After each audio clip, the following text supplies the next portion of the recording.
मुकम्मल नावल पहलू में है चांद आपकी खिदमत में हाजिर है, जिसे लिखा है मावरा तलहा ने। अगर आप मेरे चैनल पर नए हैं तो काइंडली चैनल को सब्सक्राइब करके कमेंट और शेयर ज़रूर कीजिए। आइए नावल की तरफ चलते हैं। होती नसीब में गर तेरी दीद की खुशी, होती नसीब में गर तेरी दीद की खुशी, किस धूम से मनाते हम इस ईद की खुशी। तेरे बगैर ईद की वो रौनकें कहाँ, बेकार सा है मेरे लिए ईद का समा। अलगनी से कपड़े उतारते हुए उसकी हिम्मत जवाब दे गई। सूरज आसमां के वस्त में बराजमा उसके नातवा जिस्म का इम्तिहान लेने पर तुला हुआ था। पेशानी पर आया पसीना दुपट्टे के पल्लू से साफ करते हुए कहर बरसाती नजर आसमां पर डाली और पैर पटकती कपड़ों का ढेर उठाए दादी जान के कमरे की जानिब चल दी। वो हाँफती कामती कमरे में दाखिल हुई और सारे कपड़े दादी जान के बेड पर एक साइड पर रख दिए। ये लें दादी जान, आपके महल का छोटे से छोटा कपड़ा भी इस मुलाजमा ने धो दिया है। उम्मीद है अब मुझ मासूम पर मजीद कोई सितम नहीं ढाया जाएगा। उसने कपड़ों के ढेर पर लेटते हुए बड़े दिलगुदाज अंदाज में दुहाई दी थी। तेरा बेड़ा तर जाए निकम्मी, मैंने तुझ जैसी नालायक लड़की पूरे खानदान में नहीं देखी। उन्होंने गुस्से से कहते हुए एक जोरदार धुमोका उसके कंधे पर जड़ दिया। क्या है दादी जान, ये इतने कपड़ों का ढेर धुलवाने के बाद भी खानदान की निकम्मी मैं ही नजर आ रही हूँ, और ये धुमोका किस खुशी में इनायत किया मुझे। दादी का हाथ पड़ते ही वो बिलबिला उठी। अभी कपड़े धोए हैं और आते साथ ही उन पर ऐसे बाजू फैलाकर लेट गई हो जैसे मैंने तुम्हें जंग लड़ने भेजा था। दादी जान अब भी कड़े तेवर लिए उसे घूर रही थी। तो मेरे लेटने से आपका अनमोल खजाना गंदा हो जाएगा क्या, वो दुख भरे अंदाज में कहते हुए दोबारा वहीं बैठ गई। कभी बात मान भी लिया करो, तुम्हारे पसीने की बदबू पूरे कमरे में फैली हुई है तो इन कपड़ों का क्या हाल हुआ होगा। दादी जान ने कहते हुए दुपट्टा नाक पर रख लिया और उसका तन बदन सुलग गया। मेरे पसीने से भी खुशबू आती है, मैं जहाँ जहाँ से गुजरती हूँ वहाँ वहाँ पूछा जाता है कि ये किसकी खुशबू है। वो हाथ उठाकर अपनी तारीफ में रतबुल लिसा थी कि दादी जान ने छड़ी पकड़ने के लिए हाथ बढ़ाया, मगर अब की बार वो इस वार के लिए तैयार थी और छड़ी पड़ने से पहले ही छलांग लगाकर दूर हट गई। अल्लाह जन्नत में घर करे तेरी माँ का और भला करे तेरे बाप का, जो खुद दूसरी बेगम लेकर गोरों के देश में बैठ गया और तुझ जैसी बला को दोनों मेरे सर मुंड गए। ना किसी की सुनती है और ना मानती है, मेरे सर में खाक डलवाएगी। दादी जान का पारा आसमान छूने लगा और जब बोल बोल कर थक गई तो उसकी तलाश में इर्द गिर्द देखा, मगर वो ना जाने कब की खिसक चुकी थी। अब रो रो कर मुँह ना सुजा लेगी और लड़का बेचारा काम से थका हारा आकर खाने के लिए हमारा मुँह देखेगा। उन्होंने दरवाजे की झुर्री से उसकी तलाश में नज़र दौड़ाई, मगर नाकामी हुई तो सर हाथों में थाम लिया। दोपहर सफ़र करते हुए शाम की दहलीज पर दस्तक देने लगी। साए लंबे होते जा रहे थे, गर्मी का पारा भी नीचे की जानिब आने लगा। सूरज थका हारा आराम की गर्ज से डूब रहा था। आंगन में लगी बेल से हवा छेड़खानी कर रही थी। वो चाबी से घर का गेट खोलकर अंदर दाखिल हुआ तो खिलाफे मामूल घर में अंधेरे का राज था। सहन और आंगन के एक कोने में छोटा सा लॉन में सुनसान था। उसने बाइक खड़ी की और तशवीश ज़दा सा आगे बढ़ गया। लॉन्ज में किसी को ना पाकर वो दादी जान के कमरे की तरफ आया और तवक्को के मुताबिक वो उसे वहीं मिल गई। अस्सलाम वालेकुम दादी जान। दादी जान के आगे सर झुकाते हुए उसने कहा, वालेकुम सलाम, अल्लाह सेहत और तंदुरुस्ती वाली ज़िंदगी अता करे। बैठो बेटा, मैं तुम्हारे लिए पानी लाती हूँ, बाहर तो गर्मी भी बहुत है। उसके लिए पलंग पर जगह बनाती वो उठ खड़ी हुई। आप कहाँ जा रही हैं दादी जान? लाली कहाँ है? वो ले आएगी पानी। उसने जल्दी से उन्हें पकड़कर बिठाया। लाली तो मुराकबे में गुम हो गई, 2 दिन से पहले तो अब नहीं मिलेगी। वो अपने तयशुदा कपड़े रखने के लिए अलमारी की तरफ बढ़ गई। ये तो अफसोसनाक खबर सुनाई आपने, मगर अब ये शोक किस वजह से है? किस ड्रामे का हीरो मर गया या हीरोइन की सौतेली माँ ने उसकी शादी विलन से कर दी? दादी की बात पर मुस्कुराते हुए उसने लाली के शोक की वजह पूछी। आय हाय बेटा, ना पूछ, अल्लाह बख्शे तुम्हारे दादा जान को। क्या कमाल वक्त गुजरा उनके साथ, और ऐसे दीदा दलेर के मुकाबिल की खामी उसके मुंह पर दे मारते। मुझे कहा करते थे कि मेरे मुंह के आगे खंदक है, और सच्ची कहा करते थे। वो बात करते हुए वक्त के चक्कर में खो गई थी। दादी जान, मैं आपसे लाली का पूछ रहा हूँ और आप दादा जान के जाहो जलाल के किस्से सुनाने लगी। मैं लातादाद मरतबा आपसे उनका जिक्र खैर सुन चुका हूँ, इसलिए समझ नहीं पा रहा कि अब उनका जिक्र क्यों। एक तो तुम 21वीं सदी के बच्चे कहते हो, सवाल जुबान से निकले और जवाब हाजिर हो। वही तो बता रही हूँ कि तुम्हारे दादा जान ठीक कहते थे कि उसकी मिसाल ही देख लो। बच्ची सुबह से मेरी उंगली के इशारे पे नाच रही थी और ज़रा सी थक हार कर बैठी तो मैंने उसे कोसना शुरू कर दिया। और क्या ही जालमाना बात कह रही कि अब दिल में होल उठ रहे हैं। दादी जान के चेहरे से परेशानी होइदा थी। आपने ऐसा भी क्या कह दिया जो अब परेशान हो रही हैं? उसे किसी बात की समझ नहीं आ रही थी। मैंने कह दिया कि तुम्हारी माँ मर गई और बाप दूसरी बेगम लिए गोरों के देश में बैठ गया और तुम जैसी बला मुझ बूढ़ी के सर मंड गए। आय हाय, अल्लाह मग़फ़िरत करे तुम्हारे दादा जान की। उन्हें ये पता चल गया था कि मेरे मुंह के आगे खंदक है, तो उन्होंने इस खंदक को बंद करने को क्यों नहीं सोचा। आज बच्ची मेरी जुबान के निश्तर से लहूलुहान तो ना हुई होती। वो हाथ मलते हुए बाकायदा दुहाइयाँ दे रही थीं और शहीद हाथों में सर थामे उनका वावेला सुन रहा था। आय हाय मियाँ, तुम भी पूरे बाप पर गए हो। मैं कब से बोले जा रही हूँ और तुम मुँह में घुंघियाँ दबाए बैठे हो। कोई एक तसल्ली का बोल तुम्हारी जुबान से नहीं निकला। उसकी खामोशी का एहसास होते ही वो फौरन चुप हुई। दादी जान, आप हमारी बड़ी हैं, अगर किसी बात पर आपने कुछ बोल भी दिया तो हमारा फ़र्ज़ है हम आपको मतलब समझे, ना कि दिल से लगा लें। उसने उनके हाथ थपथपाते हुए कहा, अल्लाह तुम्हें नेक सादतमंद बनाए रखे, यूं ही दिल की ठंडक बने रहो। उन्होंने खुश होते हुए उसकी पेशानी चूम ली। अब आप फिक्र ना करें, मैं लाली को देखता हूँ किस कोने में चिल्ला काट रही है और देखिएगा अभी कान से पकड़ कर लाता हूँ ताकि आपसे माफ़ी मांगे। वो उन्हें पुरस्कून करते हुए उठ खड़ा हुआ।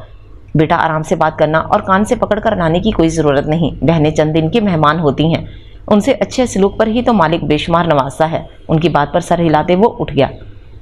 वो सीढ़ियाँ फलांगता ऊपर की जानिब आ गया। ये पोर्शन भी अंधेरे में डूबा हुआ था, मगर उसकी तवक्को के ऐन मुताबिक टेरेस का दरवाज़ा खुला था और उससे कामिल यकीन था कि वो वहीं झूला झूल रही होगी। उसने आहिस्ते से टेरेस का रुख किया और दबे कदमों चलता उसके पीछे जा खड़ा हुआ। तुम्हारा नाम लाली रखने का कसूर तो हमसे हो गया, मगर इसका ये मतलब तो नहीं कि तुम हर वक्त मुखड़े पर लाली सजाए रखो। उसने एकदम झूला घुमाया और उसका रुख अपनी तरफ मोड़ लिया। आपकी इतला के लिए अर्ज़ है कि मेरा नाम लाला रुख है और मेरे मुखड़े पर लाली कुदरती है। इसमें मेरा कोई कमाल नहीं। वो गुस्से से बोली, वैसे तुम लड़कियां भी कमाल हो। जहां तुम लोगों की खूबसूरती पे बात आए वहां कील कांटे से लेस होकर मैदान में उतर आती हो। उसने शरारत से झूले को झटका दिया। आप हम लड़कियों पर तहकीक करना छोड़े और इधर आने का मकसद बताएं। उसने तो नुक्कड़ झूला छुड़वाया। अब अपनी बहन से मिलने के लिए भी मुझे एहतियात से काम लेना पड़ेगा। घर आते ही मुझे नज़र ना आओ तो उलझन होती है, इसलिए तुम्हारी तलाश में यहाँ आ गया। उसने प्यार से उसके बाल बिखेरे। मुझसे बहानेबाजी करने की ज़रूरत नहीं, मैं जानती हूँ दादी जान ने आपको यहाँ भेजा है। लाली ने गुस्से से उसे देखा और बिखरे बाल दोबारा कान के पीछे उड़ से। यार, वो हमारी बड़ी हैं, अगर कुछ कह देती हैं तो बर्दाश्त कर लिया करो। चेहरे पर 12 बजाकर खुद को भी तकलीफ देती हो और उन्हें भी परेशान करती हो। उसने लाली का हाथ पकड़कर उठाया और टेरेस की दीवार के साथ आ खड़ा हुआ। सारा दिन काम करवाती रहती हैं, कभी कपड़े धुलवाना, कभी घर के कोने खुरदरों की सफाई करना, और अगर कुछ ना मिले तो बाबा आदम के ज़माने की संदूक खुलवा लेती हैं। इतना कुछ करके भी डांट सुनती हूँ तो मैं काम किए बिना ही सुन लूँगी। दीवार पर कोहनी टिकाते उसने उदासी से कहा, अच्छा तुम उदासी छोड़ो, मैं दादी जान के लिए मुलाजमा का इंतज़ाम करता हूँ। तुम्हें भी फरागत मिल जाएगी और दादी जान अपने काम भी करवा दिया करेंगी। मुझ गरीब को भी घर आते ही कुछ खाने को मिल जाया करेगा। वो भी उसका भाई था। उसने चौंक कर शहीर को देखा तो एहसास हुआ वो इतनी देर से उसके साथ सर खपा रहा है। वो यकीनन भूख प्यास से बुरा हाल हो रहा होगा। वैसे लाली, मैं सोच रहा हूँ रमज़ान आने से कुछ दिन हैं, मगर मैं अभी से रोज़े रखना शुरू कर देता हूँ ताकि रमज़ान आने तक आदत हो जाए। आप भी दादी के ही पोते हैं, ताक ताक कर निशाना मारना उनकी तरह खूब आता है। उसने नाक सिकड़ कर कहा तो शहीर का कहका बेसाख्ता बुलंद हुआ। आ जाए नीचे, कुछ ना कुछ आपकी खिदमत में पेश कर ही दूंगी, वरना आपकी दादी के एताब से मुझे कौन बचाएगा। अब इतनी उजलत में क्या पकाओगी? तुम 5 मिनट में तैयार हो जाओ, बाहर चलते हैं। कुछ पेट पूजा भी हो जाएगी और तुम्हारा गुस्सा भी 9-2-11 हो जाएगा। उसने चुटकी बजाते हल पेश किया। अरे वाह, इससे अच्छी बात क्या हो सकती है? उसने खुशी से उछलते हुए कहा। लेकिन दादी जान अकेली घर में क्या करेंगी? दादी का ख्याल आते ही उसकी खुशी मान पड़ गई। यह ख्याल तो मुझे आया ही नहीं। चलो दोनों बहन भाई मिलके कुछ बनाते हैं। शहीद ने मुस्कुराते हुए तजवीज़ पेश की तो लाली ने भी इस बात में सिर हिलाया और दोनों ने नीचे का रुख किया। दादी जान ने दोनों को मुस्कुराते हुए नीचे आते देखा तो इत्मीनान की लहर उनके वजूद में सरायत कर गई। वो इस बात से बखूबी वाकिफ़ थी कि जब लाली आपे से बाहर हो जाए तो सिर्फ शहीद ही उसके मिजाज को मुतदल कर सकता है। शबान का आगाज़ हो चुका था। रमज़ान की आम से पहले ज़रूरी अमूर सरअंजाम दिए जा रहे थे। रमज़ान में इस्तेमाल होने वाला सौदा सल्फ ज़ेरे कलम लाया जा रहा था। घर की तफसीली सफाई सुथराई की जा रही थी। पिछले कई दिनों से सारे काम निपटाते हुए लाली बेहाल हो रही थी। ऐसे में शहीर हत्या मकान मदद करने की कोशिश कर रहा था। लाली, आज शहीर काम से आए तो उसे कहो किसी दिन वक्त निकाल कर तुम्हारे साथ मार्केट का चक्कर लगा ले। कामों का ढेर उसकी फुर्सत की मुंतज़िर है। वो शहीर की कमीज़ के बटन टाँकने में मसरूफ़ थी जब दादी जान ने उसे कहा, मैं कभी कभी सोचती हूँ मेरी औलाद कितनी खुदगर्ज है। मीलों दूर जाकर बैठे हैं, हफ्तों बाद फ़ोन करते हैं और समझते हैं हक अदा हो गया। अगर तुम दोनों मेरे पास ना होते तो मुझ बूढ़ी का क्या बनता। उनकी झुरी ज़्यादा चेहरे पर उदासी नुमायां थी। दादी जान, आप ये फजूल बातें क्यों सोचती हैं? उन्हें याद नहीं आती तो आप क्यों उनके लिए आहें भरती हैं? अल्लाह मग़फ़िरत करे, अगर दादा जान होते तो कहते कि तुम्हारी दादी को हमारी याद नहीं आती और रकीब के लिए दिल में याद के दिए रोशन किए हुए हैं। वो बात मुकम्मल करते ही वहाँ से उठकर भाग खड़ी हुई, क्योंकि दादी जान के हाथ में जूती आ चुकी थी। दादी जान ने जूती निशाने पर मारी, मगर निशाना चूक गया और दरवाजे से अंदर आते शहीर को जा लगी। ये क्या हो रहा है दादी जान? वैसे आपको नजर नहीं आता और निशाने आप ऐसे लगाती हैं कि क्या ही कोई माहिर शिकारी लगाता होगा। वो सर पर हाथ रखे उनके पास आ बैठा। तुम्हें किसने कहा था कि सामने आ जाओ? उन्होंने उल्टा चोर को कोतवाल को डांटने वाला हिसाब किया। अब तुम वहां खड़ी दांत ही निकालती रहोगी या भाई को पानी भी पिलाओगी? उन्होंने दूर खड़ी हंसती हुई लाली को भी झिड़का तो वो हंसती हुई किचन में चली गई। असगर का तुम्हारे साथ कोई राब्ता हुआ? लाली के जाते ही उन्होंने शहीर से पूछा। दादी जान, वो अपनी दुनिया में मगन है, उन्हें क्या ज़रूरत कि वो हमसे कोई राब्ता रखें? उन्हें तो याद भी नहीं होगा कि अपनी माँ या वो 2 बच्चों का बोझ डाल आए हैं। उनके सवाल में उसे शिकस्ता कर दिया था। अरे तुम भी हद करते हो, मेरी ज़िंदगी तुम लोगों से ही मुंसलिक है। बोझ कैसा हुआ? अल्लाह बख्शिश तुम्हारे दादा जान की करे। वो कहा करते थे, बच्चे जन्नत के फूल होते हैं, उनसे घर में रौनक होती है। अब तुम लोग बड़े हो चुके हो तो जन्नत के फूल कहना अजीब लगेगा। चंद पल के लिए खामोशी हुई, फिर बोली, चलो जन्नत के दरख्त कह लेते हैं। बात के इख्तिताम पर वो मुस्कुरा दिया कि दादी जान की खामोशी फूल का मुतरादिफ सोचने के लिए ही थी। दादी जान सुबह से सबको याद कर रही हैं, आप चचा जान से स्काइप पर बात करवा दें, शायद कुछ दिल बहल जाए। लाली ने उनकी उदासी दूर करने के लिए मशवरा दिया। अरे गोली मारो मुए स्काइप को, जो सामने देखकर नज़रों को सुकून मिलता है वो इस डब्बे में देखकर नहीं आता। शहीर ने उनकी उदासी महसूस करते हुए उन्हें बाहों में लिया। लाख सूद असल से प्यारा हो, कभी पानी की प्यास दूध से नहीं बुझती। उन्होंने उसकी परेशानी का सोचते हुए आंसू पी लिए, मगर दिल उदासी के शिकंजे में जकड़ा हुआ था। दादी जान, ये ले फ़ोन पर बात करें। वो दिल को समझाने में मसरूफ़ थी जब लाली कार्डलेस पकड़े हुए उनके पास आई। किसका फ़ोन है? उन्होंने सवालिया नज़रों से उसे देखा। चचा जान कह रहे हैं बहुत ज़रूरी बात करनी है। उसकी बात पूरी होने से पहले ही झट फ़ोन उन्होंने पकड़ लिया। वालेकुम सलाम। आ गई मुझ बूढ़ी की याद? तुम्हें ख्याल आ गया कि एक माँ पीछे छोड़ आए हो? चचा जान के सलाम करते ही दादी जान शुरू हो गई। तुम कमाने के गर्ज से बाहर गए तो मैंने तुम्हारी ख्वाहिश के सामने लब सी लिए और साथ बीवी बच्चे भी ले गए कि उनके बगैर तुम्हारा रहना मुश्किल है। कभी ये सोचा है कि मैं कैसे अपनी औलाद के बिना रह रही हूँ? हर सांस आखिरी लगती है, ना जाने कब बुलावा आ जाए, मगर तुम लोगों को क्यों ख्याल आएगा? दादी जान कोई बात सुने बिना बोले जा रही थी। तुम बोल लो, मैं खामोश हो जाती हूँ। इतने अरसे बाद फ़ोन करते हुए ऊपर से शिकवा भी तुम्हारी सुन रही हूँ। उनके जवाब पर दोनों मुस्कुराए। दादी जान चचा जान को खूब आड़े हाथों ले रही थीं। क्या तुम सच कह रहे हो? वो अचानक ऊंची आवाज़ में बोली तो वो दोनों भी उनकी जानिब मुतवज्जो हुए। इतनी देर से बातें बना रहे हो और काम की बात अब बताई है, अब फ़ोन बंद करो, मुझे ये खुशखबरी बच्चों को सुनाने दो। उन्होंने चचा जान के जवाब का इंतजार किए बगैर फ़ोन लाली को पकड़ा दिया। क्या हुआ दादी जान? ये एकदम चेहरे पर रौनक कैसे आ गई? शहीर ने ताज्जुब से पूछा।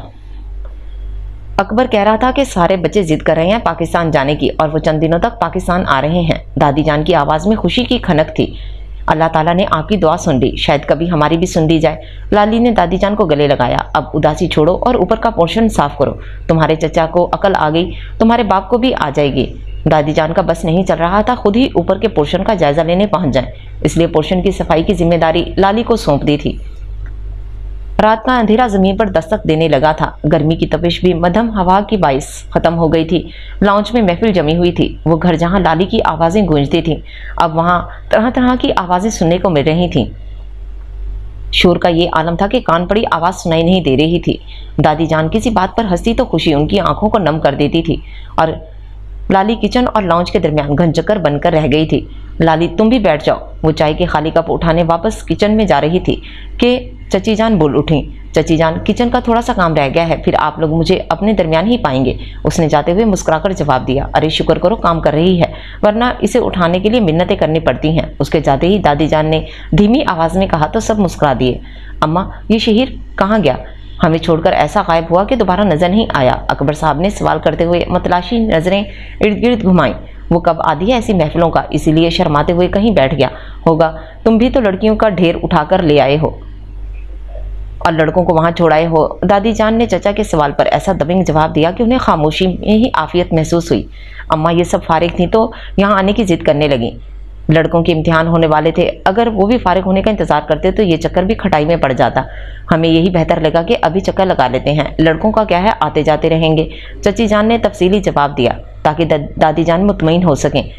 तुमने तो आते जाते ऐसा कहा है जैसे पिछली गली से आना है। मुझे बूढ़ी समझ कर सब ख्वाब दिखाने की कोशिश की जा रही है। दादी जान ने लड़कों के ना आने का खूब गुस्सा निकाला।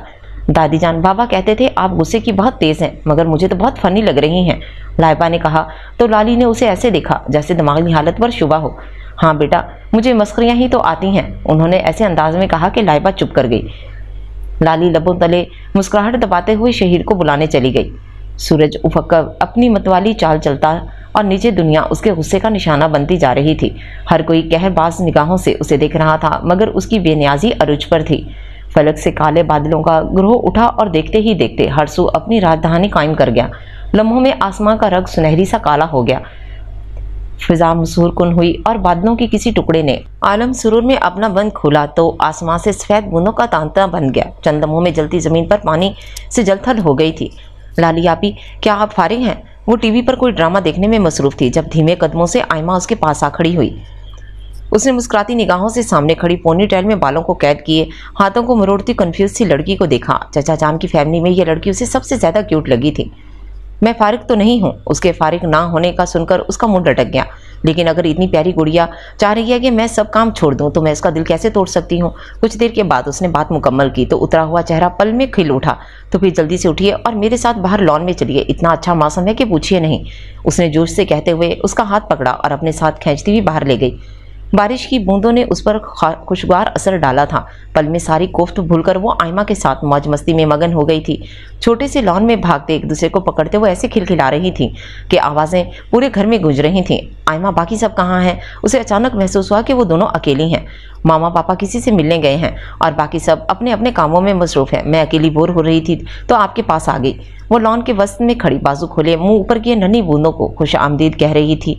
ये क्या हो रहा है? लाली जवाब देने ही लगी थी कि शहीर की झुंझलाई हुई आवाज़ सुनाई दी। वो 2 दिन से ऑफिस के काम के सिलसिले में शहर से बाहर था। चचा जान की फैमिली से भी उस दिन सरसरी से मुलाकात हुई थी। आज कुछ देर पहले घर आया और लेटे ही कुछ देर हुई थी कि बाहर से आने वाली आवाज़ों ने सारी नींद रफू चक्कर कर दी थी। अरे वाह शहीर भाई, मुझे नहीं पता था कि आप भी घर में हैं। वाकई आज बहुत अच्छा दिन है। आयमा खुशी से चीखी और साथ ही उसके नाना करने के बावजूद उसे भी लॉन में घसीट लाई। उसकी खुशी देखते हुए शहीर भी उनके साथ शामिल हो गया। लाली रेड शटल ले आई थी और वो दोनों एक टीम बन गई और शहीर अकेला उनके मुकाबिल था। बारिश खेल का मजा दुबाला कर रही थी। ताइबा बारिश का मजा लेने टेरेस पर आई तो नीचे से आने वाली आवाज़ों पर चौंकी। उसने नीचे देखा तो हैरान रह गई। लाइबा, इन तीनों ने नीचे ओलंपिक का आगाज कर दिया है, आओ हम दोनों भी शामिल हो जाती हैं। ताइबा फौरन वापस मुड़ी और उसे भी साथ आने को कहा। ये बच्चों वाले काम तो सबको ही मुबारक हो। उसने किताब नजर उठाई और ताइबा को ऐसे देखा जैसे उसने बेवकूफ़ाना बात कर दी हो। तुम एक किताब पढ़कर फिलासफर बन जाओ, हम बेवकूफ़ी भले। उसने भी दो बदू जवाब दिया और नीचे भाग गई। अरे तुम दोनों ने क्या शहीर भाई को अकेला समझा हुआ है? उनकी बहन आ गई है, अब तुम लोग अपनी खैर मनाओ। उसने आते ही कमर कस ली। लाली आपी, ये कहाँ से आ गई? अब हमारी हार पक्की है। क्यों? लाली ने छेंबे से सवाल किया। क्योंकि ये मोहतरमा कॉलेज लेवल पर चैंपियन रह चुकी हैं और ये चंद माह पहले की बात है। आयमा के मुंह के जाविये बिगड़ रहे थे। ताइबा ने शुरुआत की और फिर शहीर भी सिर्फ बराए नाम खेलता रहा। लॉन का कौन सा कोना था जहां उसने इन दोनों को नहीं दौड़ाया था? दोनों एक शॉट को रिवर्स करने के भागी, मगर शॉट पिक करने के पहले वो दोनों आपस में टकरा गईं और जोरदार चीख गूंजते हुए दोनों उन तक आए थे। बचत हो गई या नए स्पेयर पार्ट्स लगवाने पड़ेंगे? शहीद ने झुकते हुए बज़ाहिर हमदर्दाना लहजे में कहा तो उन दोनों ने सर उठाते हुए कहरबार निगाहों से उन्हें देखा। उनके चेहरों पर बने मिट्टी के नक्शो निगार ने लॉन में कहकों के शगुफे खिला दिए थे, मगर सबसे ऊंचा कहका टेरिस पर गूंजा था। शहीद ने चौंक कर पीछे टेरिस की सिमत देखा तो वो खुद को नॉर्मल कर चुकी थी, मगर होंठों के किनारों पर मुचलती मुस्कुराहट देख चुका था। उसके ना आने पर वो समझा था कि उसे यहाँ के लोग शायद पसंद नहीं, मगर अब ये कहका नई कहानी सुना रहा था। उसने मुतमईन होते हुए चेहरा मोड़ लिया जहाँ ताइबा इन दोनों को उठाने की कोशिश कर रही थी। सारे अफराद डाइनिंग टेबल पर बैठे थे जबकि लाली किचन से टेबल तक चक्कर लगा रही थी। दादी जान सब लड़कियों से उनकी पसंदीदा खानों का पूछ रही थी क्योंकि चंद दिनों में रमज़ान का बाबरकत महीना शुरू होने वाला था और वो नहीं चाहती थी इन सबको किसी चीज़ की कमी महसूस हो। वो शायद इन सबको इतना मुतमईन करना चाह रही थी कि वो दोबारा यहाँ आना चाहें। शहीर सबकी बातों से बेनियाज लाली को घनचक्कर बने देख रहा था। सब बातों में मगन थे, किसी को उसकी कमी महसूस नहीं हो रही थी।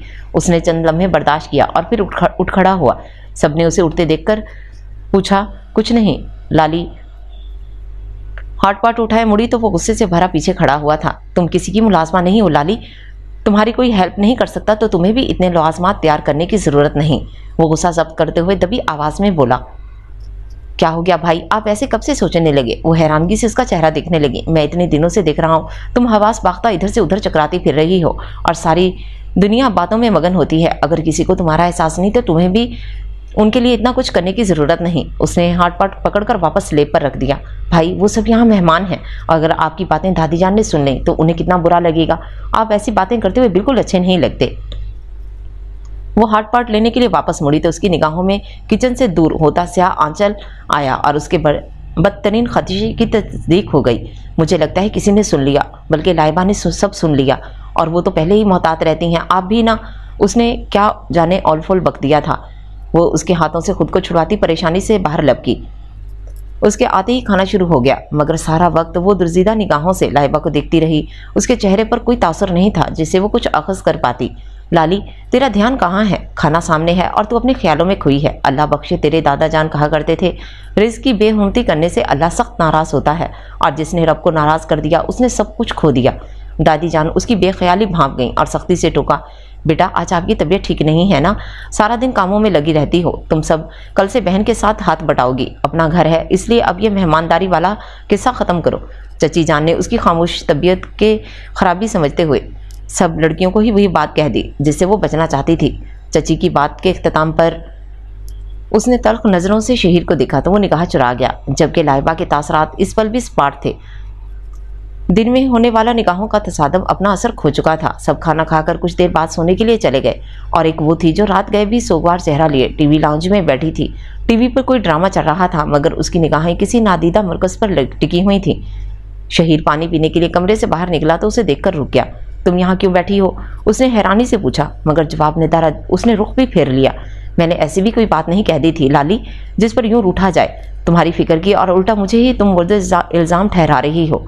अब यूं रात गए नींद को दूर भगाती हुई तुम मुझे ख्वामखा निदामत का शिकार करने की कोशिश कर रही हो। उसका चेहरा अपनी जानिब करते हुए उसने बात मुकम्मल की। हाँ, तो आपको होना चाहिए नादिम, आपने गलत किया, बल्कि बहुत गलत किया। इतने सालों बाद लगा इस घर में मकीन रहते हैं। दादी और आपके होते हुए भी मुझे एक बहन की कमी हमेशा महसूस हुई, और अब अगर चंद दिन मुझे अपने लिए मिल रहे थे तो आपने हलाकू खान ज़रूर बनना था। लाइबा ने सब सुन लिया। अगर वो लोग यहाँ से चले गए तो मैं आपसे कभी बात नहीं करूँगी। उसने रिमोट गुस्से से पटका और इतने शदीद रद्द अमल पर वो दंग रह गया। लाली, वो लोग चंद दिनों के लिए आए हैं। तुम्हारा इतना लगाव बाद में तुम्हारे लिए मुश्किलात पैदा कर सकता है। अपनी ज़िंदगी को दूसरों का मोहताज नहीं बनाते। अपने दिल की डोर सिरे के हाथ में थमा दें तो कुछ नहीं ठीक होता। वो ना जाने कब डोर इतनी खींच ले कि सांस लेना मुश्किल हो जाए, और कब इतनी ढील दे कि कोई और वो डोर काट दे, आप कभी वापस मुड़ ही ना सकें। उसने लाली के हाथ अपने हाथों में लेते हुए समझाने की कोशिश की। वो लोग पापा की तरह नहीं हैं कि कभी पीछे रह जाने वाले को ना देखें। अगर आप चाहें तो लाइबा को रोक सकते हैं, आप ऐसा कर सकते हैं, और मेरे लिए आपको ऐसा करना होगा। उसकी आंखों में कोई ख्याल उभरा तो उसने शहीर के हाथ जोर से दबोच लिए। मुझे तुम्हारी दिमागी हालत पर शुबा हो रहा है। पल में उसकी सोच पड़ गया था, और उसकी दिमागी हालत ठीक है। बरखुरदार तुम अपनी नज़र और दिमाग का इलाज करवाओ। दादी जान न जाने कब उनके पीछे आन खड़ी हुई थी। मुझसे अकबर भी इस बारे में बात कर चुका है। अगर ऐसा हो जाए तो इसमें हर्ज भी नहीं है। तुम्हारा बाप तो भूल गया कि उसकी कोई औलाद भी है। तुम लोगों का फ़र्ज़ मैंने ही अदा करना है, और अगर चचा से ताल्लुकात मजबूत हो जाएंगे तो मेरा घराना जुड़ा रहेगा। वो पहले ही सारे सूजियाँ का हिसाब लगाए बैठी थी। दादी जान, आपकी हर बात सर आंखों पर, मगर मैं लाली का फरीज़ा अदा किए बगैर अपना नहीं सोच सकता। मुझसे पहले आप उसके मुतल्लिक सोचें। उसने अपनी बात कहने में एक पल नहीं लगाया। लो, तो मैं पागल हूँ जो उसको अपने सर पर बिठा के रखूँगी। अकबर ने बड़े बेटे के लिए तुम्हारी इस नालायक बहन का कहा है। माशाल्लाह नौकरी से लग गया है, और रमज़ान के आखिरी अशरे में पाकिस्तान भी आ रहा है। तुम दोनों अपने घर के हो जाओगे तो मेरी जान को भी सुकून आएगा। उन्होंने उसे मुकम्मल आगाही दी। वो जो अपनी बात पर शशपन का शिकार था, लाली के जिक्र पर मुतमईन हो गया था। सादात उसकी सोशल मीडिया पर सलाम दुआ थी। MBA के बाद जॉब की तलाश में था, और अब दादी की ज़ुबानी उसकी नौकरी का भी इल्म हो गया था। खुश शक्ल, खुश लिबास और अच्छे अखलाक का हामिल सादात उसे काफ़ी हद तक पसंद था, और अब लाली के लिए उसका रिश्ता उसे दिली आसूदगी दे रहा था। मैं तो भाई की बात कर रही थी, ये मेरा जिक्र कहाँ से आ गया? उसने कोफ से कहते हुए दोनों को देखा। पहले तुम्हारी बात, बाद में इसका कुछ होगा। और अल्लाह की मार, अपने रिश्ते में भी ऐसे पटर पटर बोल रही है, कुछ शर्म करो और यहाँ से जाओ। दादी जान ने अपना जोर उसके कंधे पर आजमाया। आप में से किसी ने उसे देखा नहीं, कोई जानता भी नहीं, इतने साल हो गए उसे यहाँ से गए, पता नहीं कैसे तौर तरीके होंगे। हर बात से लाइल्म होते हुए आप कैसे इतनी बड़ी बात सोच सकते हैं।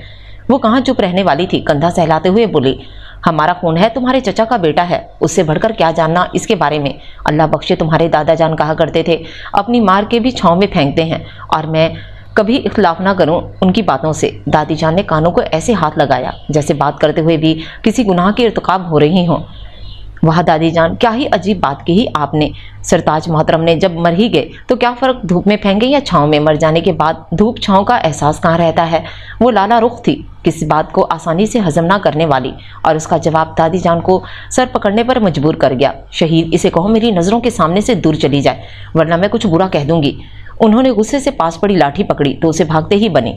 इस पागल लड़की को तुम ही समझाओ, माँ बाप को बिना औलाद को कौन पूछता है। ये तो चचा है, खून की कोशिश फैसला करवा गई उससे, वरना उसकी औलाद की कमी थी रिश्तों की। मगर ये अहमक अपने पाँव पर खुद ही कुल्हाड़ी मारना चाह रही है। उन्होंने बेबसी से सामने बैठे पोते को देखा। आप फिक्र ना करें, मैं बात करूंगा उससे और वो मान जाएगी। उसने उन्हें मुतमईन करना चाहा। उसके मानने की मुझे कब परवाह है, मैंने जो कह दिया बस वही होगा, उन्होंने हतमी लहजे में कहा, और लाठी टपकती वहां से चली गई और उसे सोचों के भंवर में अकेला छोड़ गई। सुबह का उजाला हर सू फैल चुका था। उसकी आंख खुल चुकी थी, मगर वो कसलमंदी से लेटी रही। उसे बाहर की कोई फिक्र नहीं थी, और ना जाने क्यों वो इतनी लापरवाह हो रही थी। उसे चचा जान की सोच पर गुस्सा आ रहा था। उन्होंने कैसे उसे उसके घर से दूर करने का सोचा। लाइबा को रुकने के सारे इरादे मिटते हुए महसूस हुए। दिल और दिमाग उलझन से उसके हल्के से बुखार में मुब्तला कर दिया और आंखों के किनारे नम हो गए।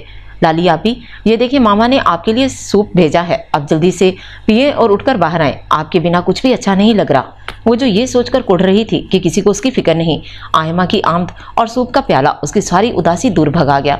उसने उठते हुए सूप ले लिया। आप मेरी वजह से बीमार हो गई हैं, लाइबा आपी भी मुझे डांट रही हैं कि क्यों आपको बारिश में लेकर गई। उसने निदामत से कहा तो लाली को उस पर बेतहाशा प्यार आया। मैं लाइबा से पूछती हूँ कि क्यों बिला वजह आपको डांट रही है, आप तो मेरी स्वीट सी फ्रेंड हो। उसकी सारी उदासी उड़नछू हो गई। यहाँ क्या राजो न्याज हो रहे हैं, कुछ हमें भी तो पता चले। उसी पल ताइबा भी वहाँ चली आई। तुम्हारी बुराई कर रहे थे। लाली के चढ़ाने पर वो हंस दी। आप तो दुश्मनों को बुरा ना कहें, हम तो फिर आपके दोस्तों में हैं। उसने शरारत से लाली को कंधा मारा तो वो घूर के रह गई। लाइबा कहाँ है? लाली के दिल में वहम पनप रहा था कि वो अभी तक नाराज है। ले जी, जिस काम के लिए आई थी बल्कि भेजी गई थी वो तो भूल ही गई। सामने वाले शायद घर की शिफ्टिंग कर रहे हैं तो आप ही टेरेस पर खड़ी देख रही हैं। ऐसे बेढंगे तरीके से सामान इधर उधर कर रहे हैं कि हंस हंस के बुरा हाल हो रहा है। लाइबा ने कहा आपको भी बुला कर लाऊं, मिलकर एंजॉय करते हैं। उसकी बात से वो हल्की फुल्की हो गई, यानी लाइबा बात भूल गई थी। चलो चलते हैं। उसने फौरन से दुपट्टा लिया और उनकी हमराही में बाहर निकल आई। ये सारा टोला कहाँ जा रहा है? उन्होंने सीढ़ियों पर पांव रखा ही था कि दादी जान की आवाज़ पर रुकना पड़ा। दादी जान, टेरेस के सामने जो घर है ना, वहाँ कुछ लोग शिफ्टिंग कर रहे हैं तो वो देखने जा रहे हैं। आयमा ने फट से सारी बात उगल दी। लो, यक शुद्ध दो शुद्ध, ये एक पागल थोड़ी थी जो साथ ये भी मिल गई। शिफ्टिंग भी कोई देखने वाली चीज़ है, और वो क्यों कहीं जाने लगे? उनका तो आवाई घर है। सबका दिमाग चल गया है। दादी जान ने चची जान को यूं देखा जैसे सब इनका कसूर हो। अम्मा जान देखने दें, यही तो 4 दिन है, फिर रमज़ानुल मुबारक की आमद है, इबादत से ही फुर्सत नहीं मिलेगी। उन्होंने दादी जान को बातों में लगाया और उन्हें हाथ के इशारे से जाने का इंदिया दिया। लाइबा टेरेस की दीवार पर कोहनी टिकाए सामने देखने में मगन थी और इस मशगले में वो तीनों भी शामिल हो गईं। देखो लाली, ये लोग कब से अलमारी ऊपर ले जाना चाह रहे हैं मगर सिर्फ शोर ही कर रहे हैं। अलमारी तो 1 इंच हिल नहीं पाई। उसने हंसते हुए कहा, मुझे नहीं लगता शिफ्टिंग हो रही है। लाली ने हालात का जायजा लेते हुए अपना तज्जिया पेश किया। मतलब? वो तीनों यकजुबान बोली। जो अंकल सामान रखवा रहे हैं उन्हें कभी कभार यहाँ देखा है, तो मतलब वही लोग यहाँ रह रहे हैं। दरवाजे के पास लाइटिंग का सामान नजर आ रहा है और घर में बर्तनों का ढेर भी धोया जा रहा है। तो फिर ये क्या हो रहा है? आयमा ने तजस्सुस से पूछा। मेरे ख्याल में किसी की शादी है। उसने दोनों आंखें घुमाते हुए यकीन से कहा। क्या? वो सब इतनी जोर से चीखीं कि सामान उठाने वाले भी चौंक गए, मगर उनके मुतवज्जो होने से पहले वो सब नीचे बैठ चुकी थी। उसमें इतना चीखने की क्या बात है? उसने हैरत से पूछा। यार, हमने कभी पाकिस्तानी शादी नहीं देखी, मगर देखने का शौक बहुत ज़्यादा है। मेहंदी, ढोलक, बारात, डोली, इन सब का बस सुना था, अब देख भी लेंगे। उनकी आंखें ऐसे चमक रही थी कि जैसे गोहर नायाब हाथ आ गया हो। आओ मामा को भी बताते हैं। वो सब नीचे चल दी। वो भी उनकी हमरा हो गई थी। देखाएं जो देखने गई थी। उन्हें नीचे उतरता देख दादी ने पूछा, जी दादी जान, हम तो शिफ्टिंग समझे थे, मगर लाली कह रही है कि सामने वाले घर में शादी है। इस मरतबा भी हम पाकिस्तान की कोई शादी देखेंगे। ताइबा ने जोश में उन्हें बताया। किसकी शादी है लाली? नई खबर सुन के वो भी मुतजस्सिस हुई। मुझे क्या पता दादी जान, मैं कब महल्ले की सुनगुन लेने में लगी रहती हूँ। बस सामने वाले घर में तैयारी देखकर एहसास हुआ कि किसी की शादी हो रही है, और जिस सामान की ये शिफ्टिंग कह रही हैं मेरे ख्याल में जहेज का सामान है। लाली ने दादी जान के तजस्सुस को देखते हुए मुझसे जवाब दिया। जहेज इस सामान को कहते हैं ना, जो लड़की मैके से लाती है। ताइबा ने कुछ सोचते हुए पूछा तो दादी जान ने इस बात में सर हिलाया। उफ दादी जान, इतना ज्यादा और महंगा सामान लाना पड़ता है दुल्हन को। 2 ट्रक भरकर आए हैं सामान के। क्या हर किसी को ऐसा करना पड़ता है? उसकी निगाहों में कुछ देर पहले के मनाजिर घूम गए। बस क्या कहें बेटा, रस्म व रिवाज के नाम पर ऐसे अमूर सरंजाम दिए जाते हैं जिनका हमारे मजहब में नामो निशान भी नहीं। दादी जान ने तासुब से तल्ख हकीकत बताई। तुम लोग भी क्या गुफ्तगू लेकर बैठ गई? तुम सबकी उम्र नहीं है ऐसी बातें करने की, इसलिए जाओ और मिलकर खाने का इंतजाम करो। नफीसा चची ने उनकी नॉन स्टॉप चलती जुबानों को ब्रेक लगाए और वो सब मुंह बिगड़े जाविये लिए किचन की सिमत चल दी। चाय की महक ने लाइबा की तलब भी बढ़ा दी और किसी के पास ना पाकर वो खुद ही नीचे जाने के लिए उठ खड़ी हुई। वो सफेद कैपरी पर शॉर्ट नेवी ब्लू कमीज पहने हुए थी। दुपट्टा गले में डाले किचन के दरवाजे पर आन रुकी। वो जो मुतमईन सी चली आ रही थी, किचन में मौजूद शहीर को देखकर ठहर गई। वो भी उसे देखकर चंद पल के लिए ठटका और अगले ही लम्हे रुख मोड़ गया। उसकी बेनियाजी लाइबा को सुलगा गई। उसने वापसी के लिए कदम मोड़े कि सामने से आती लाली को देखकर रुक गई। आप यहाँ क्यों खड़ी हैं? लाली ने हैरत से उसे देखा। बस ऐसे ही आई थी, तुम्हें ना पाकर वापस जा रही थी। उसने चाय की तलब को गोल करते हुए लम्हा में बात बनाई। भाई अभी ऑफिस से आए तो उनके लिए चाय पका रही थी। एक काम के लिए अंदर गई और आप उसी दौरान आ गई। आइए कुछ देर यहीं बातें कर लेते हैं। उसने लाइबा का हाथ पकड़ा और किचन में चली आई। लाली, मेरे सर में बहुत दर्द है, क्या ये चाय मुझे मिल सकती है? दरअसल सुबह से चाय नहीं पी तो अब सर दुखने लगा है। ऊपर से सामने वालों ने इतना शोर मचाया हुआ है, सुकून का एक पल नहीं मिल रहा। लाली ने चाय कप में डाली ही थी कि वो कनखियों से शहीद को देखते हुए बोलने लगी।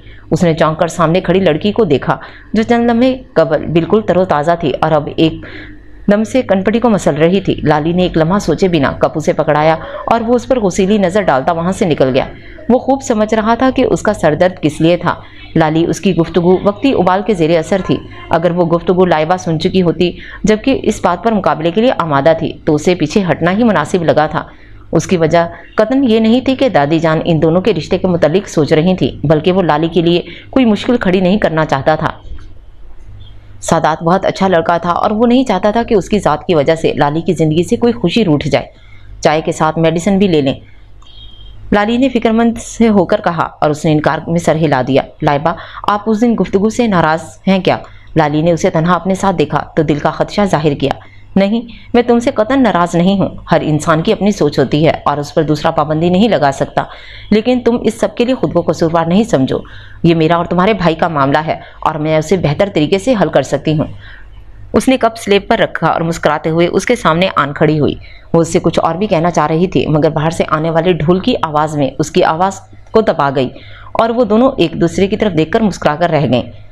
लाली आपी, लाइबा आपी, आप लोग यहाँ हो और ऊपर इतना मज़ा आ रहा है। गली में लड़के भंगड़ा डाल रहे हैं, आए जल्दी से ऊपर चलें। आयमा छत से भागती हुई नीचे आई और उन्हें इतला देकर वापस चली गई। वो छत पर आई तो गली में रोशनी का तूफान आया हुआ था।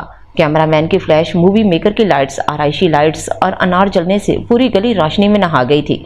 वो देखें, शहीर भाई भी नीचे खड़े हैं। आयमा ने एक सिमत में इशारा किया और उसी पल शहीर की नज़र भी उन सब पर पड़ी थी। उसकी पेशानी पर लम्हे में बल पड़े थे। उसने हाथ के इशारे से उन सबको पीछे हटने को कहा। चलो, जितना देख लिया इतना ही काफ़ी है, वरना भाई अलग डांटेंगे और दादी जान अलग बातें सुनाएंगी। लाली उसका इशारा समझते हुए पीछे हट गई और उन्हें भी पीछे आने को कहा। भाई अभी तो दूल्हा नहीं देखा, ताइबा ने मुंह बसोरते हुए कहा। कल देख लेंगे, बारात के वक्त भाई ऑफिस में होंगे तो आसानी से देख लेंगे कि कुर्बानी का बकरा कौन सा है। लाली ने बेहतरीन हल पेश किया। लाइबा का दिल कतन उसके एक इशारे पर पीछे हटने को आमादा नहीं था, मगर सूरत हाल का तकाजा यही था। छत से नीचे आने के बाद वो सब मुंह लटकाए लाउंज में बैठी थीं। ढोल की आवाज़ें उनकी बेचैनी को दुगना कर रही थीं। ये कहाँ का इंसाफ है, खुद बाहर सब कुछ देखें और हम अंदर बैठकर हसरतों पर मातम करें। ताइबा की दुहाइयाँ जारी थीं। कौन सी आफत आ गई जो लड़के ने नीचे जाने का कह दिया? दादी जान ने हैरत से उनके वावेले का सबब पूछा। दादी जान, हम दूल्हा ही नहीं देख पाए। उसने अपना दुख बताया। तो दूल्हा देखकर क्या करना था, इधर ही रहता है। फिर कभी देख लेना। दादी जान को उनका उज़्र बेतुका लगा। दादी जान, दूल्हे का पता होता तो हम उसे ना देखती, किसी और को देख लेती। लाइबा ने कहा तो सबके कह के बेसाख्ता थे और उसी पल शहीर ने लाउंज में कदम रखा। लाइबा की बात उसकी तीव्रियों को मजीद गहरा कर गई। उसी पल लाइबा की निगाह भी उसके चेहरे से टकराई तो उसने अपने लब दांतों में भींच लिए। उफ, मैं जब भी कोई बेतुकी बात करती हूँ ये क्यों आन धमकता है, उसने बेबसी से दिल में सोचा। उसने इन सब में बैठना फजूल समझते हुए कमरे में जाना मुनासिब समझा, मगर एक कड़ी निगाह उस पर डालना नहीं भूला था। जबकि लाइबा ने उसके जाने पर शुक्र अदा किया था। वो न जाने क्यों उसके एक पल की नज़र से क्यों खाइफ हुई थी। रमज़ानुल मुबारक के मुक़द्दस महीने का आगाज़ हो चुका था। हर चेहरा पुरनूर सातों से मुनव्वर और हर दामन रहमतों से भर रहा था। सहरो अवतार में एक पाकीज़ा सी हलचल होती थी। दादी जान ने भी घरेलू अमूर से किनारा कशी करते हुए सारा ध्यान इबादत की जानी मरकूज़ कर रखा था। लड़कियों ने भी फजूल की छेड़छाड़ तर्क करते हुए एक मामूल बना लिया था कि रमज़ान के महीने से ज़्यादा फ़ायदा उठा सकें। सहरी के बाद नमाज और कुरान की तिलावत होती। नमाज़ों की पाबंदी के साथ साथ नवाफिल और अज़कार का विर्द भी किया जाता। दादी जान का हुक्म था कि अफ्तारी से थोड़ी देर पहले सारे घर वाले दस्तरखान पर मौजूद हों, क्योंकि ये वक्त दुआओं की कबूलियत का होता है। पहला अशरा अख्ताम की तरफ गामजन था और लड़कियां दादी जान के कहने के मुताबिक अफ्तारी से पहले ही दस्तरखान लगा देती। रोज़ा खुलने में वक्त बाकी था और सब बैठे दुआओं में मशगूल थे। दादी जान बेचैनी से पहलू बदल रही थीं और वजह अकबर साहब और शहीर का ना होना था। बहू, ये दोनों चचा भतीजा कहाँ हैं? अफ्तार का वक्त करीब हो रहा है और इन दोनों की खबर ही नहीं। ऐसी लापरवाही पहले तो देखने में नहीं आई। पता नहीं अम्मा जान किसी ज़रूरी काम का कहकर निकले थे, मगर अभी तक वापसी नहीं हुई। नफीसा बेगम ने उनकी तशवीश देखते हुए कहा, लड़कियों, तुम में से कोई तो फ़ोन करो और पूछो कि किस ज़रूरी काम को निकले हैं जो अभी तक नहीं हुआ।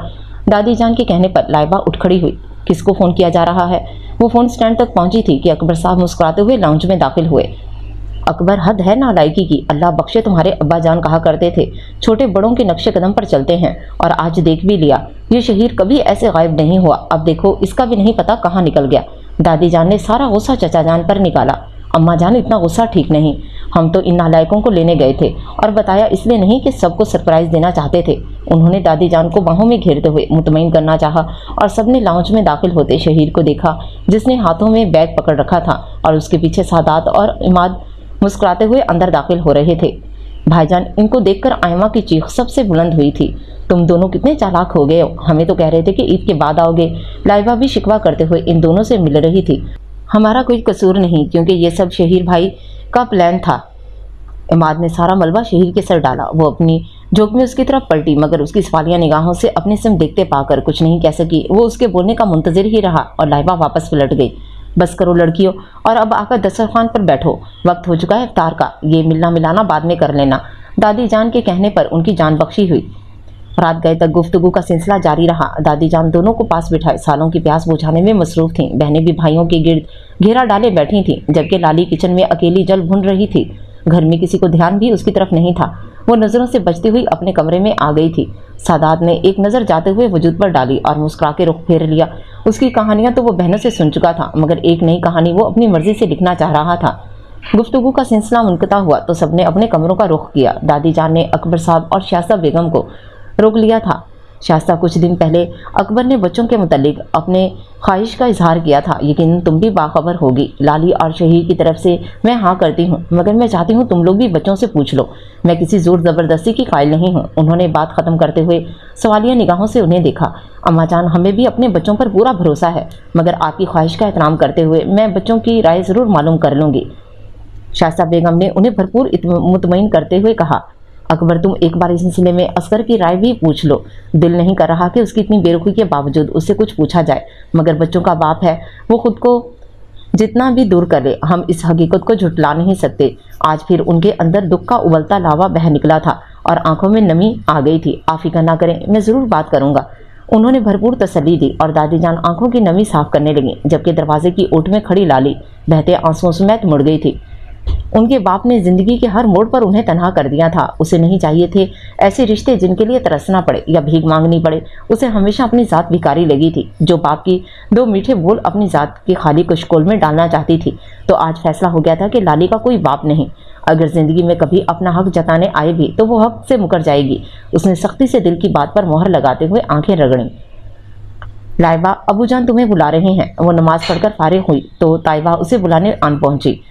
वो इस बुलावे की मकसद अच्छी तरह जानती थी। तभी एक पल को ठटकी और जब वो लोग पाकिस्तान आए थे तब से दबी दबी सरगोशी में वो अपने नाम के साथ शहीर का जिक्र सुन रही थी, मगर ये सब उसे पाया तकमील तक पहुंचता नजर नहीं आ रहा था।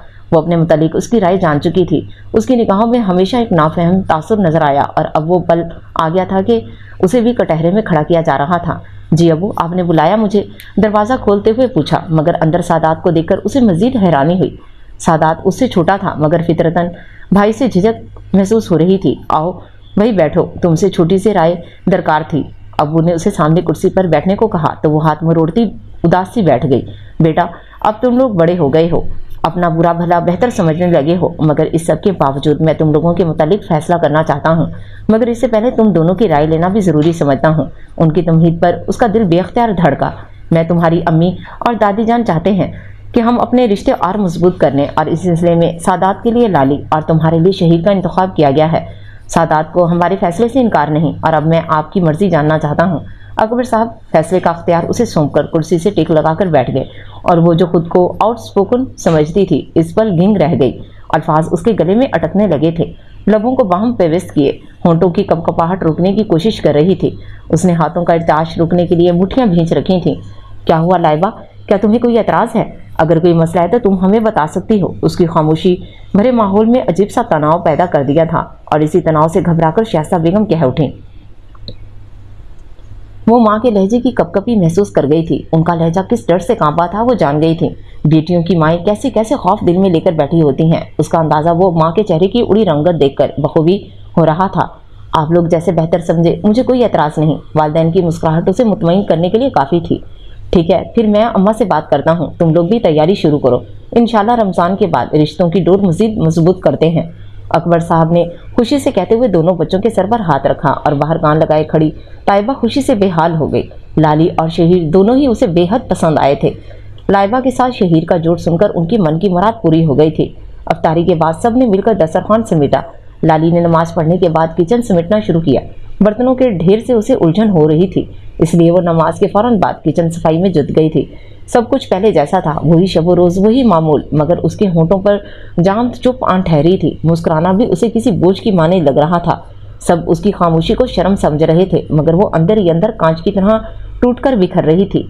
लाली, शहीर भाई सबको बाहर ले जा रहे हैं, तुम भी आओ जल्दी से, ताइबा उसे कहते हुए मुड़ी। उसका दिल बस तन्हाई का तमन्नाई था, मगर वो जानती थी उसके दिल की कोई नहीं मानेगा, उसे ज़बरदस्ती ले जाया जाएगा। इसीलिए हाथ साफ करते हुए उसने कमरे का रुख किया। बड़ी सी चादर अपने गिर्द लपेटते हुए बाहर निकल आई। वो सब उसके मुंतजिर खड़े थे। सबके हंसते मुस्कुराते चेहरों में एक वही दुखों का इश्तिहार लग रही थी। इसीलिए वो चाहकर भी अपने कदमों को उन सबके साथ नहीं मिला पाई। सुस्तरवी से चलते हुए वो इन सब से काफ़ी पीछे रह गई थी। गली का मोड़ मुड़ते हुए शहीर ने पीछे देखा तो वो काफ़ी दूर थी। वो रुककर उसका इंतजार करना चाहता था, मगर पीछे से आते सादात ने हाथ के इशारे से उसे चलते रहने को कहा तो वो सबके लिए आगे बढ़ गया। वो खुद इर्द गिर्द से बेनियाज सुस्तरवी से चल रही थी। दिमाग मुख्तलिफ ख्यालात की आम जगह बना हुआ था और दिल बेहिसी के लिबादे में गुम हो रहा था। यूं ही चलते हुए ठोकर लगी तो उसने ख्यालात की दुनिया से निकलकर पाँव देखा। अंगूठे का नाखून थोड़ा सा उखड़ गया था। पाँव से नज़र हटाते हुए सामने देखा तो कोई शनासा वजूद नहीं था। वो गली के वस्त में खड़ी अजीब नज़रों से सामने देख रही थी कि कैसे वो लोग उसे पीछे छोड़ गए। ऐसे में अपने अकब में किसी का एहसास होते हुए उसका दिल उछलकर हलक में आ गया। उसने डरते हुए पीछे देखा तो दो रोशन निगाहें उस पर मरकूज थीं। वो हाथ बांधे उसे ऐसे देखने में मसरूफ था जैसे इससे ज़रूरी और कोई काम नहीं। वो बेबसी उसके सामने खड़ी अपनी बेवकूफ़ी को कोस रही थी। वो सब बहुत आगे निकल गए, इसलिए बेहतर है हम वापस चलते हैं। उसने बात मुकम्मल करते ही वापसी के लिए कदम बढ़ाए और वो भी उसके पीछे चलती। वो हर 5 मिनट बाद मुड़कर उसे देखता और खौफज़दा होकर रह जाती। उसका बार बार दिखना लाली को अपनी बेवकूफ़ी याद दिला रहा था। वो यही सोचकर होल रही थी अगर वो पीछे ना होता तो वो क्या करती, घर कैसे पहुंचती, दादी जान तो उसे मार ही देती। इन्हीं बेवकूफ़ियों के मुतालिक सोचती सर झुकाए उसके पीछे चलती रही और वो उसकी बदज़ौकी पर जी भरकर बदमज़ा होता रहा। इन दोनों के नाम एक साथ जुड़ने वाले थे, वो ज़िंदगी के साथी बनने वाले थे और ये लड़की अपने ही साथ में मगन थी। घर आने पर वो दोनों रुके अंदर जाने और बाहर ठहरने की कश्मकश में मुब्तला थे। शुक्रिया, लाली ने होले से कहा और उसके पास से गुजरकर आगे बढ़ गई। सुनिए, वो चंद कदम के फासले पर थी कि उसने पुकारा। आप पीछे मेरे लिए रुकी थी या कोई और वजह थी? उसने संजीदा से लहजे में पूछा तो लाली की आंखों में गुस्सा उतरने लगा। वो उसे ऐसा समझ रहा था, मगर जब नज़र मुकाबिल की निगाह से उलझी तो वहाँ शरारत अपने अरूज पर थी। उसके लबों के किनारे पर धीमी सी मुस्कुराहट से आशना हुए और वो फौरन मुड़ी कि अपनी बेअख्तियारी उसे खुद अजीब लगी। वो कैसे चंद कदमों के सफ़र में उसकी निगाहों को ज़बान को समझने लगी थी। हैरत की आंचल उसके वजूद को लपेटने लगे थे। दिल पर छाया गुबार छटने लगा था। रमज़ान का आखिरी अशरा चल रहा था। रहमतों का नज़ुल चंद दिनों का मेहमान था। जब बादलों ने आसमां को अपनी लपेट में ले लिया, मौसम बेहद हसीन होने लगा और ऐसे में दादी जान और शाहसा बेगम ने शॉपिंग का अंदिया दे दिया। एक तो गर्मी का जोर कम था, दूसरा ईद में कुछ दिन बाकी थे, इसलिए ज़्यादा ताखिर मुश्किल पैदा कर सकती थी। शॉपिंग का सुनते ही ताइबा और आयमा का खुशी से बुरा हाल था। लाली भी मुतमईन और पिछली कैफियत से किसी हद तक निकल चुकी थी कि जब खुशियां दरवाजे के सामने खड़ी हों तो दरवाज़ा बंद किए माजी के अंधेरे में गुम रहना दानिशमंदी नहीं हुई। बहू बच्चियों की सारी ख्वाहिश पूरी करना। कई सालों बाद इस घर में खुशियां आने वाली हैं। मैं नहीं चाहती कि किसी के अरमान रह जाएं। अल्लाह मेरे बच्चों के नसीब अच्छे करे। उनका चेहरा खुशी से दमक रहा था और उनकी खुशी सबको मुसरत बख्श रही थी। शास्ता बेगम ने सबको तैयार होने को कहा। दादी जान के कहने पर सादात और शहीद भी साथ जा रहे थे। सब जल्द अज जल्द तैयार होकर लाउंज में पहुंच गए, जबकि लाइबा का अता पता नहीं था। उसकी ताखीर शहीर को कोफ्त में मुब्तला कर रही थी। वो बार बार घड़ी देख रहा था। उसकी बेचैनी भांपते हुए चची ने ताइबा को उसे बुलाने भेजा। 10 मिनट बाद वो मुंह के बिगड़े जाविये लिए सीढ़ियों से उतरती नजर आई और उसका ये रवैया बाजार में भी रहा। चची जान ने सबकी पसंद को मलहूज रखा। सादात ने मंगनी के लिए जोड़ा पसंद किया और सवालिया निगाहों से लाली को देखा तो वो मुस्कुराते हुए रुख फेर गई। रॉयल ब्लू कलर की मैक्सी सबको ही पसंद आई थी, जबकि अंगूठी भी सादात ने पसंद कर ली। लाली के लिए उसके अंदाज पहले से जुदा थे। वो चाहकर भी सर नहीं उठा पा रही थी। शहीर बहन के लिए मुतमईन था, मगर लाइबा के अंदाज उसे कश्मकश में मुब्तला कर रहे थे। वो किसी चीज़ में दिलचस्पी नहीं ले रही थी। उसने कई मरतबा उसकी तरफ निगाहें की, मगर वो किसी बुत की तरह एक जानिब देखने में मगन रही। उसने भी सब चची जान की मर्जी पर छोड़ दिया। घर आने तक शहीर की नरम दिली पर गुस्सा हावी होने लगा था। उसने सब में बैठकर शॉपिंग पर डिस्कस करने के बजाय कमरे का रुख किया और लाली उसके अंदाज देकर अजहद परेशान हो गई थी। रात गए सब कामों से फारग होते ही उसने शहीर के कमरे का रुख किया। उसे देखकर वो मुस्कुराया, मगर उसकी मुस्कुराहट का फीकापन वो पल में पहचान गई। आप खुश नहीं हैं? उसके पास बैठते ही वो मतलब की बात पर आई। तुम खुश हो ना? मेरे लिए बस यही काफ़ी है। उसने मुस्कुराकर बात ख़त्म कर दी। मैं मानती हूँ हम दोनों का एक दूसरे की खुशी गमी से गहरा ताल्लुक है, मगर इसका ये मतलब नहीं कि मेरी खुशी के लिए आप अपनी खुशियों से मुंह मोड़ लें। बात मुकम्मल होने तक उसकी आंखों में नमी तैरने लगी थी। तुम पागल हो? मैं तो बहुत खुश हूँ और तुम ये उल्टे सीधे ख्याल अपने दिल से निकाल दो। शहीर ने मुस्कुराते हुए उसे मुतमईन करने की कोशिश की। आप सीधी तरह बता रहे हैं या मैं दादी जान के पास जाऊं और बताऊं ये सब कुछ? उसने धमकी आमेज अंदाज में कहा और जाने के लिए खड़ी हुई। मैं किसी भी ताल्लुक को एकदम कबूल नहीं करता। वक्त लगता है अपने साथ किसी दूसरे को कबूल करने में, और यही वजह थी कि मैं तुमसे चचा जान की फैमिली के बारे में कुछ अजीब बोल गया। मगर जैसे जैसे वक्त गुजरा तो मेरी सोच निखरने लगी। लाइबा के मुताल्लिक भी मैं सीरियस हो चुका हूँ, मगर उसका अंदाज अजीब है, यूं जैसे ये रिश्ता उसके लिए बोझ हो। मैं कोई नापसंदीदा इंसान हूँ। मैं ये ताल्लुक ज़बरदस्ती नहीं बनाना चाहता। उसने सोचते हुए अपने ख्यालात उसके सामने रख दिए। भाई, आपकी बातें लाइबा ने सुनी थीं। उसके बाद आप उसकी गलत फहमी भी दूर नहीं की, तो हो सकता है वो इन्हीं बातों को दिल से लगाई बैठी हो। वो भी यही समझ रही हो कि वो आप पर बोझ की तरह मुसल्लत की जा रही है और आप मेरे लिए बर्दाश्त कर रहे हैं। उसने भरपूर तरीके से लाइबा का दफा किया। लाली की बातें शहर के लिए सोच के नए दर बा कर गए। दिल से बेयकीनी के बादल छटने लगे तो उसके होंठों पर हकीकी मुस्कुराहट झलकने लगी। किसी खूबसूरत ख्याल ने दस्तक दी तो उसने ख्याल पर अमल पैरा होने का इरादा कर लिया। दादी जान तरावी से फारिग हुई तो कमरे में किसी की आमद का एहसास हुआ। उन्होंने रुख मोड़ा तो चचा जान उनसे चंद कदमों के फासले पर खड़े थे। उन्होंने हाथ के इशारे से उनको बैठने को कहा और खुद दुआ में मसरूफ़ हो गईं। दुआ से फरागत के बाद वो चचा जान के साथ आ बैठी। अकबर, मुझे यकीन नहीं आ रहा कि कल का दिन इस घर को दोबारा खुशियों से भर देगा। तुम भी सोचते होगे कि मेरे पास अल्लाह की दी हर नेमत मौजूद है, फिर भी मैं ये बात क्यों करती हूँ? मैं खुश और मुतमईन हूँ, मगर असगर की बेरुखी ने मेरे बच्चों के दिल तोड़ दिए। शहीर तो खामोशी के लिबादे में अपना दुख छुपा गया, मगर लाली के आंसू मैंने अपने हाथों से पहुँचे हैं। नहीं अम्मा जी, लाली समझदार बच्ची है। मेरा नहीं ख्याल कि वो इस सब को लेकर परेशान होगी।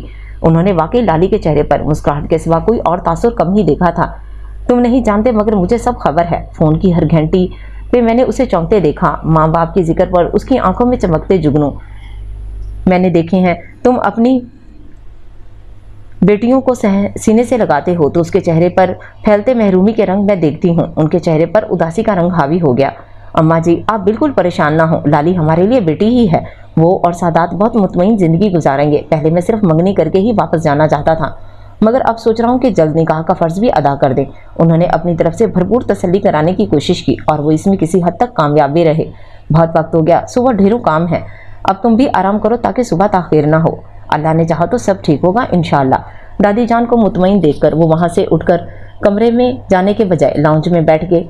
क्या हुआ, इधर क्यों बैठे हैं? उन्हें सोचों में उलझे काफ़ी वक्त गुजरा जब शाइस्ता बेगम उनकी तलाश में आई। भाईजान के मुतालिक सोच रहा था। क्यों, क्या हुआ? वो भी साथ ही बैठ गईं। पाकिस्तान आने से पहले मेरी उनसे बात हुई थी और मैंने उन्हें आगाह किया था कि मैं बच्चों के रिश्ते की नीयत से जा रहा हूं। हमें आए हुए भी महीने से ज़्यादा हो गया, मगर उन्होंने इस सिलसिले में एक फ़ोन तक नहीं किया। मैं हैरान होता हूं कि इतना कठोरपन उनमें कैसे आ गया। माँ की परेशानी ने उन्हें भी परेशान कर दिया था। आप फिक्र ना करें, सब ठीक हो जाएगा। अगर आप हिम्मत हार देंगे तो अम्मा जान और बच्चों को कौन देखेगा? मैं लाख चची से ही, मगर खूनी रिश्ता तो आपसे ही है। जो तसल्ली दिलासा उन्हें आपसे मिलेगा वो मैं नहीं दे सकती। उन्होंने मिजाज खुदा को तसल्ली देने की कोशिश की और इस वक्त उसके अलावा कुछ कर भी नहीं सकती थी। खुशियों का दिन आन पहुंचा। घर में अजब हलचल थी और कोई मसरूफ़ था। मर्द ईद की नमाज के बाद बाहर के अमूर निपटाने लगे थे, जबकि लड़कियां सफाई और खाना पकाने में मसरूफ़ हो गईं। दादी जान भी सब फिक्रें भूलकर सारे घर में घूम रही थीं। सफाई के लिए लाली को आगे कर रखा था, जबकि किचन में शाइस्ता बेगम को भी हदायत देती जा रही थीं। ये ले दादी जान, आपके शाही कमरे की पर्दे धो दिए, अब किसी दूसरी मुलाजमा से लगवा लें। लाली ने पर्दे उनके पास रखते हुए कहा और साथ ही खुद भी बैठ गई। एक तो आजकल की लड़कियां एक काम कर लें तो ऐसे वावेला करती हैं जैसे पहाड़ सर कर लिया हो। और हमारे ज़माने थे जब सारा दिन काम ख़त्म होने को नाम नहीं लेते थे, मगर मजाल है जो मुंह से उफ भी निकल जाए। लाली अभी कमर सीधी भी नहीं कर सकी थी कि दादी जान ने झाड़ पिलाई।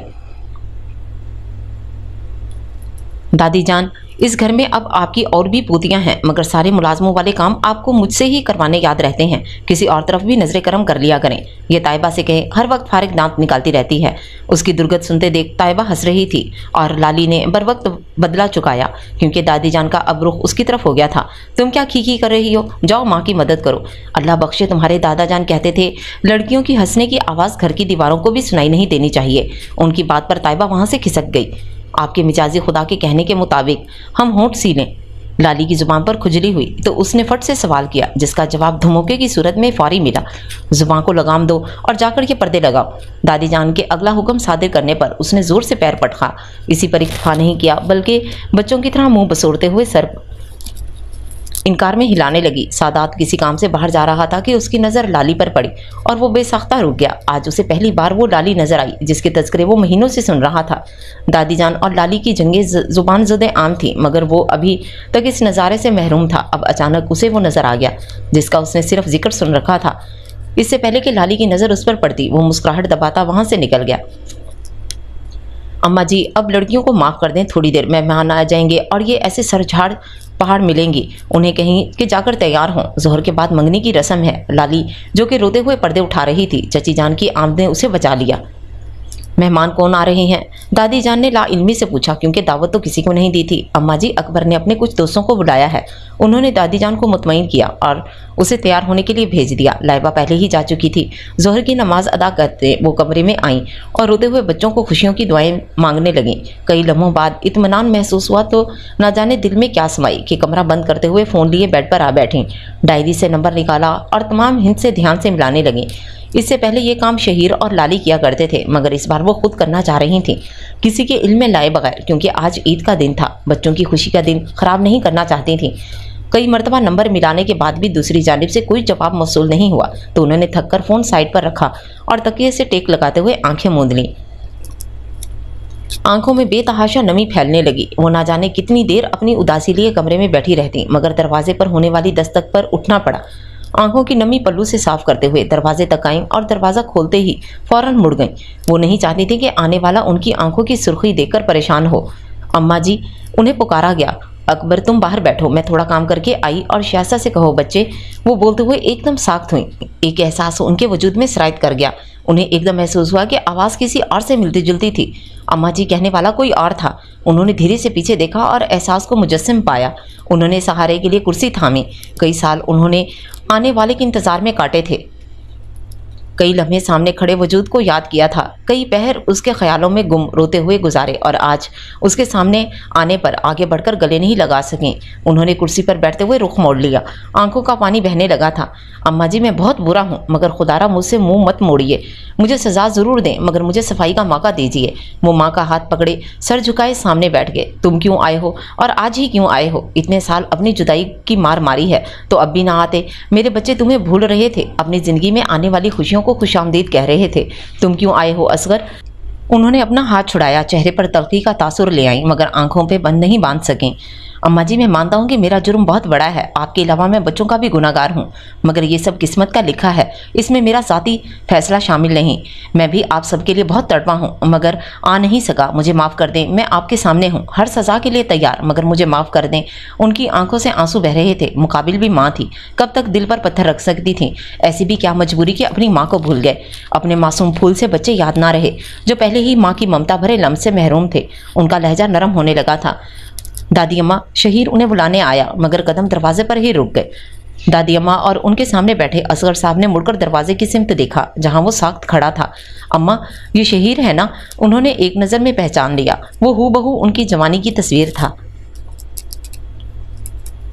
उनके सवाल पर दादी जान ने इस बात में सर हिलाया तो वो एकदम उठकर उसकी जानिब लपके। दादी जान, सब आपको बाहर बुला रहे हैं, जल्दी से आ जाइए। उन्हें अपनी तरफ बढ़ता देखकर उसने कदम वापस मोड़ लिए। अम्मा, ये क्या हो गया?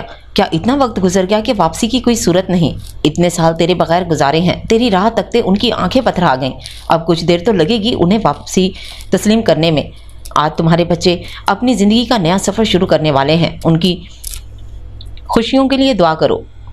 उन्हें बेटे की परेशानी का अंदाज़ा था, मगर वो चाहकर भी कुछ नहीं कर सकती थी, क्योंकि कुछ फैसले वक्त के मोहताज होते हैं। अम्मा, मेरी आपसे गुजारिश है कि बच्चों की मंगनी के बजाय निकाह कर दिया जाए। मैं जानता हूँ मुझे ये कहने का हक नहीं, मगर मैं ये मौका गंवाना नहीं चाहता। मेरी भी यही ख्वाहिश थी, मगर मैं ये फरीज़ा तुम्हारी मौजूदगी में अदा करना चाहती थी, इसलिए अभी मंगनी की रस्म का एहतमाम किया है। लेकिन अब तुम आगे हो तो बच्चों को निकाह जैसे बंधन से मंसूब करना ही बेहतर है। मैं अकबर से बात करती हूँ। दादी जान सब भूलकर नए सिरे से पुरजोश हो चुकी थी, और यह खसूसियत सिर्फ माओं के पास होती है कि वह औलाद की हर गलती नादानी भूलने में लम्हा नहीं लगाती। खुशियों का ताल्लुक बराह रास्त दिल से होता है। हर सू शादमानी हो, मगर दिल उदासी का चोला ओढ़कर बैठा हो तो शहनाइयाँ भी कानों में पिघले हुए शीशे की मानिंद लगती हैं। ऐसी ही सूरत हाल इस कमरे में वाजे थी। लाली ने आने वाली खुशियों को खुशामदीद कहने के लिए दिल के दरवाजे वाक कर दिए, और उसकी फराग दिली का सबूत उसके चेहरे से छलकता इत्मीनान दे रहा था। जबकि उसके साथ बैठी लाइबा आसमानी रंग के कामदानी सूट में इतनी ही फीकी लग रही थी। दिल अजब लय पर धड़क रहा था, और वो हर सांस से अनजान बनने की कोशिश कर रही थी। आप दोनों तैयार हो गईं? वो दोनों अपनी अपनी सोचों में मगन थीं कि ताइबा की आम से चौंकी। दोनों ने इस बात में सर हिलाया और साथ ही उठ खड़ी हुई, क्योंकि उन सब के बैठने का इंतजाम लाउंज में था। अरे तुम लोग क्यों खड़ी हो गई? आप यहीं तशरीफ़ रखिए, मौलवी साहब आपके पास तशरीफ़ ला रहे हैं। ताइबा उनकी तेज़ी पर हंसते हुए बोली।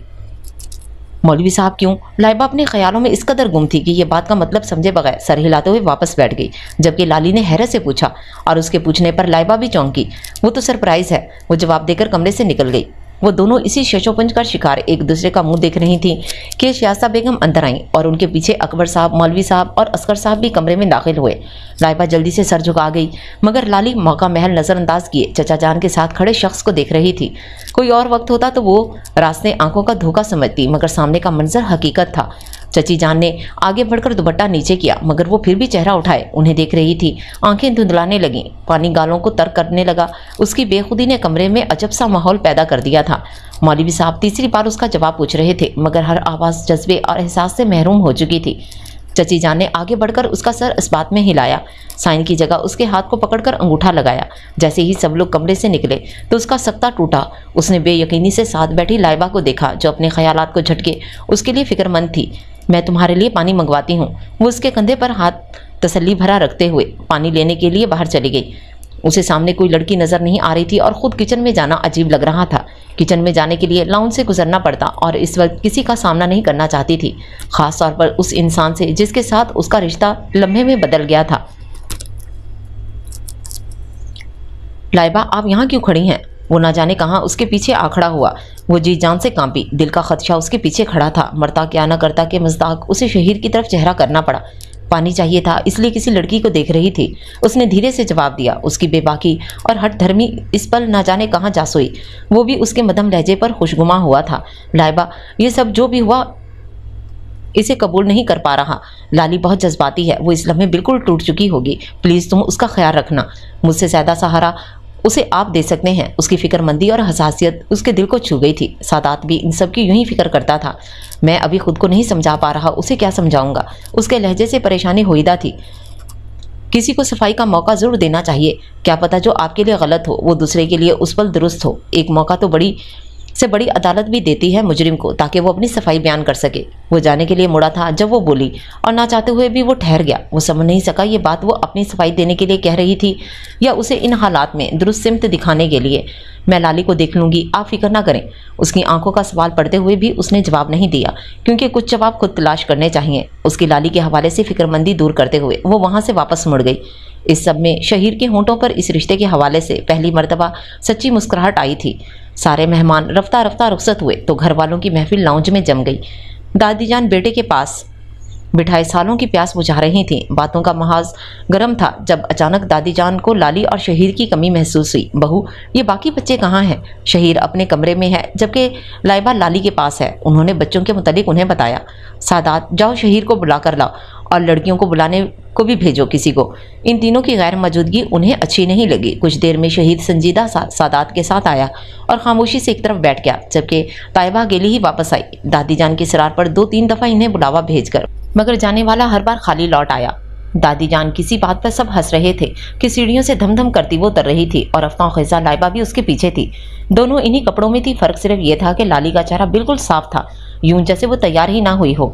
अगर आप सबको ये लगता है कि मुझे मजबूर करके इनको माफ़ करने के लिए कहेंगे और मैं मान लूँगी, तो ये आप सबकी गलत फहमी है। कल तक आप सब उनके जुर्म के गवाह थे और आज ऐसे जुड़ के बैठे हैं जैसे इन्होंने कुछ किया ही ना हो। वो आते ही फट पड़ी और सब उसके ये तेवर देखकर अंगश्त बदंदा रह गए। लाली, तुम बड़ों का अदब लिहाज भूल रही हो। दादी जान फौरन बोली, बस कर दें आप भी। इतने साल उन्होंने मुड़कर पूछा भी नहीं आपको और आप सब कुछ भूलकर उन्हें साथ लगाए बैठी हैं। कहाँ गई हमारी मोहब्बत? सारी दुनिया ठीक कहती है, जो दर्द अपनी माँ को होता है वो किसी को नहीं होता। आज वो होती तो इतने सालों का हिसाब मांगती, आपकी तरह किसी बोझ की तरह फेंक ना देती।